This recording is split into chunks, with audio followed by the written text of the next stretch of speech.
We appreciate that update. Coming up, we're going to speak to the co-founder of an enterprise software startup aiming to transform the technology for digital services, looking to take on the likes of SAP and Oracle.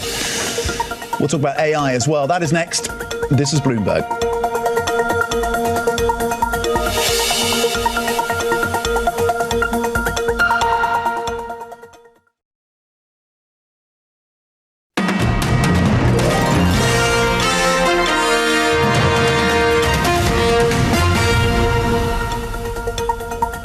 Okay, welcome back. My next guest spent 3 decades at Europe's most valuable company, SAP, before deciding to launch his own enterprise software firm, Everest Systems, which aims to tailor business management systems for digital services, and secured $140 million in funding. The company's CEO, Franz Faerber, joins me now. Franz, thank you for your time. What are you and the team at Everest doing differently versus the incumbents like SAP and Oracle?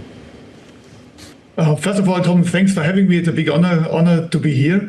Everest was founded in order to solve a problem of the traditional ERPs, right? You mentioned SAP and Oracle, which is they were built for the old industry, for manufacturing, but not for the modern AI and SaaS industry. That is different how we built Everest. From the beginning, we integrated AI and we are building for SaaS, accounting, procurement, HR, and so on. And our vision is very simple, right? We want to give today's companies, the SaaS and the AI companies, a system which works the way they operate today and not how they would have done it 30 years ago. And are you presumably you're taking customers, you're hoping to take customers from legacy vendors. And if you are they leaving because of cost, because of frustration, because of functionality, or another reason? A combination of all of them, right? First of all, they are looking for a system which is out of the box, working for their problems, right? And because the current companies, they have 2 choices. Either they have a very, very costly implementation and a very long-lasting implementation of these old systems, or they're building what we call the Frankenstein solution, which is stitching together a lot of SaaS solutions and bringing them together by themselves. Both is very costly, is not really effective, and gives them a lot of pain, and they cannot concentrate on their business. And that's where Everest is jumping in. We've been talking about the global impact in terms of the macro economy. What are your customers? You have a touch point in terms of manufacturing, in terms of logistics at a time, of course, of disrupted supply chains. What are your clients saying about the impact of some of these global macroeconomic factors? When you look at today's industry, especially when you look at AI companies and the new arising companies, right? All of them are global. All of them are international. And they want to concentrate on the business. When you look at it, especially in the software industry, but also in all other industry, the time to market for these companies is much, much smaller than it was before. They want to have a solution.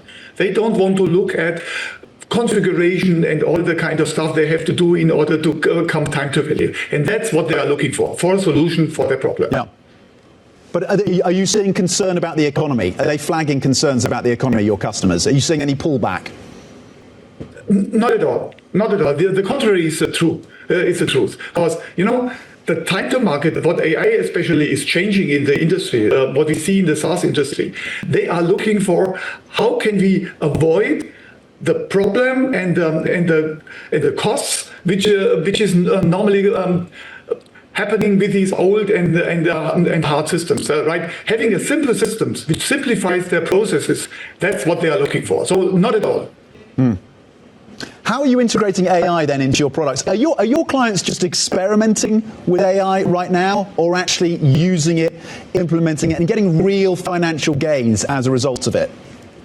They are getting already a lot of gains from AI. There are 3 pillars where we are looking into AI. One is really process automation. There they're getting the value immediately, right? This is things of how to make the life of an accountant easier, how to make the life of an HR guy easier. The second pillar is how do we bring business users that they can change the system as they want to change it. And the third pillar, this is a little bit more experimental, is how do we allow our customers to generate their application by their own, or their missing features by their own. These are the 3 pillars. Okay, Franz Faerber, CEO of Everest Systems, raising 140 million US dollars, hoping to take on the likes of SAP and Oracle in that space. We appreciate your time. There's plenty more coming up. We'll give you more details in terms of the oil market moves.